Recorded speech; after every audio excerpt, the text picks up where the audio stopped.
Hello everybody, this is Christian from Blue vs. Orange TCG here with Matthew.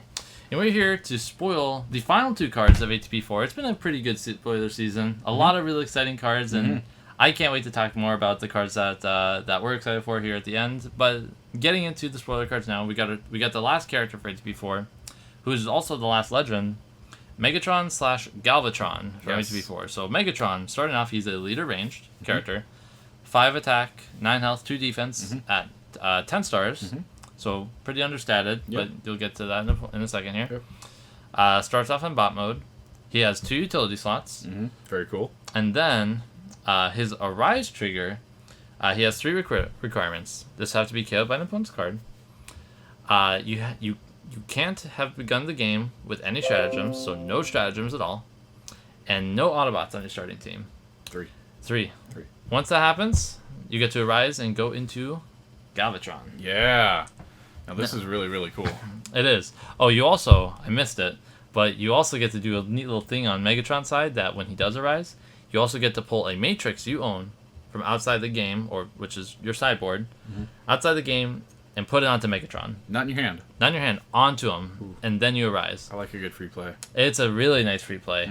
And because he's a leader, even though you ignore all the restrictions, is what the Megatron text says. And what's really nice is because Megatron and Galvatron are leaders, once the Matrix is on them, it still passes +1 attack and Pierce 1 to the rest of his team, even though there's no Autobots. It's pretty solid. It's really cool. Yeah. It's really thematic. I think. It really is. Yeah, for sure. And to go more into the thematic side of it, the legend mode of this character, Galvatron, he's a leader range, now a Herald, which is important for some other ATP-4 cards. 6 attack, 16 total health, and 2 defense, reminding that the bot mode characters, when they die, they get left on 1 HP and then Arise. So Galvatron's going to start with 8 damage on him, so he's got 8 health left. His text reads that this is a Megatron character, so you can still play Megatron-based cards on him. Perfect. And still has the 2 utility slots. When one of your Decepticons battles, and you flip battle icons of at least 3 different icons, or 3 different colors, flip 1 extra battle card this turn. So that's for attack, defense, and for all your Decepticons, not just him. Right. That's really cool. It is super cool. What do you think of this card, Matthew? I really like it. We talked about it before where, Megatron's a fan favorite card. A fan favorite character. Yeah. And you've never really seen him really get to like a top position in any type of tournament. Not really. And, after seeing this card and looking it over and stuff, I just kind of think to myself, is this what it's finally going to take for Megatron to see him winning tournaments? Which is kind of fun because it's also, in a way, it's quite thematic. This is what it takes for Megatron to, per se, win. Yeah, he needs to try to do Galvatron. Right, yeah. Oh my gosh. Yeah. That is the most thematic thing that could ever happen in the game, I feel like. Is it to make Megatron actually make it to the top tables, he actually has to be a different character. Yep. I like it. We talked about some of the strategies for deck composition, right? So right away, because he's a Herald, he fits with the other 2 Heralds that were spoiled, in Scourge and Cyclonus. Yep. So right there, that's a thematic team, right where you where you scratch it, right? Scourge, Cyclonus, and Galvatron. And being Herald, he gets bonuses from all of the other Herald abilities. So Scourge is flipped to alt mode, being able to move 1 from a Herald to another character and move 2 if you're moving that first damage to a 14-star character. Really strong flip ability, and which is obviously great for the Heralds because Megatron / Galvatron doesn't need to flip. Right. So, and what's really important for legend characters in strategy is that you now don't, because so many decks, so many teams in the Transformers TCGs relied upon having a singular character flipping all the time with a really strong flip ability. Because the legend characters don't have to do that and they're still like a centerpiece character, you now have room on your team to have a smaller character, a 5-star, a 7-star, a 9-star, 8-star character with a really cool flip ability now get to be the constant flipper. Yet something you didn't really get to see at all in any of the other teams, which is so cool. So many 9, 8, 7-star characters that just fell off the wayside because they had a really strong flip ability, but they didn't have any room to be played. Right, because you don't want to be flipping, obviously, like your bigger guy for something else and stuff like that. Exactly. Yeah. Exactly. You know, this guy's cool for OA. You know, Yeah. that Galvatron mode just reads OA. You know, being able to say like, you know, as if I get at least 3 of the OA colors, I get to flip an extra card, and if it's a white, I get to flip 2 more. I mean, yeah, being able to hit that OA is going to be a lot less like trivial, for lack of a better word. it's a good way. Yeah, but I don't think you also have to play this OA strict either. No, not at all. That's the beauty of it too. Yeah, I think the Herald's team, because it has so many bold effects stacked on it, can be just a super like premium aggro deck. Oh yeah. Yeah, and it's gonna be kind of an interesting aggro deck too, because I don't think it's gonna be like straight orange. I think because so many of the effects rely on white pips, like Scourge has his Bombing effect has effects that deal with white pips. Cyclones is flipped to alt mode. Reads that when you flip this mode, reveal the top card. If it's a white card, you may play it. You know, so you're actually going to be playing a fair amount of whites in this list. So Yeah. I mean, like 8-9 whites. This is less like an orange deck and more like an orange-white deck. I could see that. You know, I think when a lot of people think orange and aggro, they think orange pips, bold, go to town. But yeah, no, not with this. I think it's way more static and way more, you know, like you said, the white pips. And it's an interesting take on an aggro deck that could very well form out. It is, you know, being able to have all these extra white pips means you don't have to play as much bold. Because, you know, the more bold you play with more white pips means you're going to flip a lot of white pips. Right. But if you don't have to, yeah, you don't have to, right? Which is going to be really cool. I also think, like, because the Galvatron card does say that this is a Megatron character, I think there's a lot of room for, like, just growth into more Megatron like aspects as well, like more more equipment cards, more actions that really deal with Megatron. So he's still gonna get played out of this. And you know what card I think might actually see play on this guy? Acute Reflexes.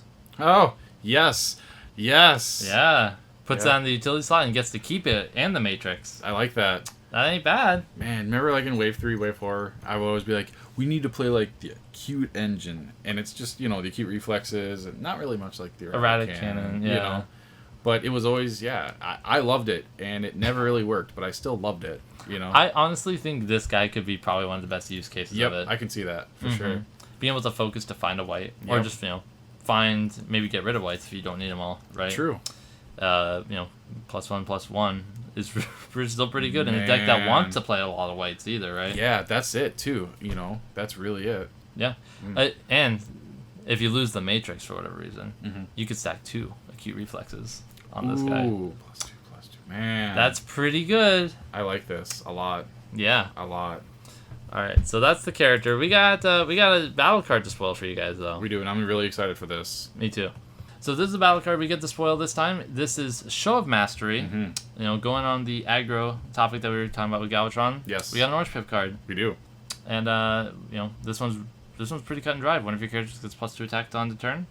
And if you have a character on your team in legend mode, you get to draw 2 cards. This is the I like it. Yeah. It's easy, simple. Straight to the point, straight and effective. Yeah, Like- you know. I don't have to read the card like 6 times and have Dan tell me I'm still not playing it right. You know, I totally love this card. Or Christian, more than likely. Oh yeah, you know that too. Yeah, that's swine. Yeah, that's swine. Yeah. Yeah, and I love it. It's a +2 static buff on an orange pip. You know, a lot of times like for static buffs and orange cards, we would see like Reckless Charge that hey, we're gonna give you +4, but at the cost of you're gonna take 3 damage, stuff like that. This is just a straight.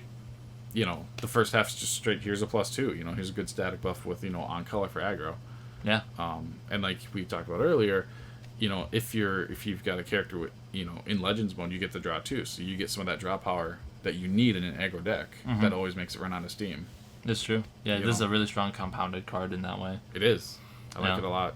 And it's something aggro decks kind of need too. Not just the draw 2. Like the draw 2 is very strong because you know.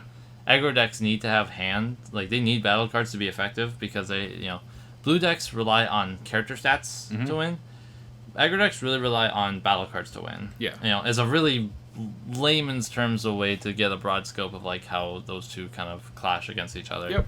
And so being able to have this card that not only buffs you but like allows you to fill your hand up for the following turn. So like, you can play this on your 5-star character or your small or medium guy, not just your big guy, because now the draw 2 is going to set you up, right? For your big legend mode character swing, and even aggro decks, like there are so many aggro decks like that relied on bold, because that was really all you had to work with. You know, your supercharge, your fight for positions, heat of battle, flamethrower, things like that, power punch. not a lot of static stuff, like you said. Reckless Charge had a pretty big downside. You hated to see it early game. Oh, yeah. This don't mind seeing early game. You can play this early game and feel fine. Yep. Pairing this with this Armored Assault from ATP-3, another +2 orange pip bonus card. Yes. You can actually build an orange aggro deck with probably 0 bold cards in it. Just about 0 bold cards. Like battle pumps. That's almost unheard of. It is unheard of. It's completely unheard of, and I think it's gonna be a really good thing too. And I think it's not gonna eliminate bold either, because you're still gonna have strategies that rely on flipping a ton of cards. Like a Dinobots, for example, right? Yep. Even Heralds to a certain extent, right? They want they have a lot of bold effects, but there are some teams out there that I think can just really benefit from this, like Seekers from ATP 2 and 3. They're like an orange blank deck. Yep. Because they have effects that deal with when you see blank pipped or no battle icon cards, and so playing Supercharge and flipping 3 blanks is one of the worst things ever. Yeah, it's awful. It's awful. I've wasted my 1 card for I wasted my action for nothing. Yeah, you wasted your action turn. You wasted pretty much that card slot in your deck. Right. Versus being able to play 3 of these and 3 Armored Assaults, I think is good enough. I don't think you necessarily need any extra bold. You can still play them, I think, but I don't. I think that's actually going to boost the Seekers deck, I can see that alone. Yeah. Along with other support they're getting. So, yep. Yeah, this card's super solid. I like it. Yeah. I like it. I like it a lot.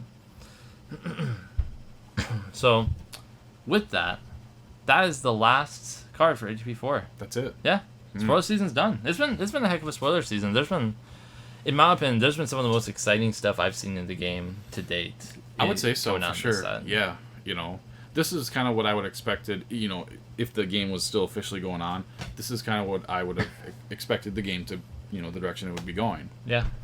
So I do too. This feels like a Wave 3 where there's so much new things being added to the game. Yeah, it does. I like it a lot. They've done really well. I think they have. Mm-hmm. And just to kind of go over some of the cards that other people have spoiled before us, I think there's just so much to be excited about.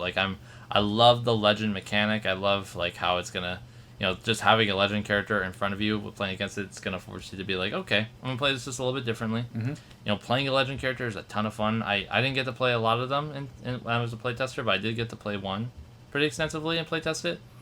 It's such a fun mechanic. Oh my gosh, the deck building that you can do, it's just such a great mechanic for deck building because of the strict requirements for the character alone. True. That it creates this really unique creative space for deck building, which I love. Mm-hmm. Rodimus Prime is probably the one I'm most excited for. Mm-hmm. What's a card you're super excited for, Matt? I'm really excited for the stratagem Down But Not Out.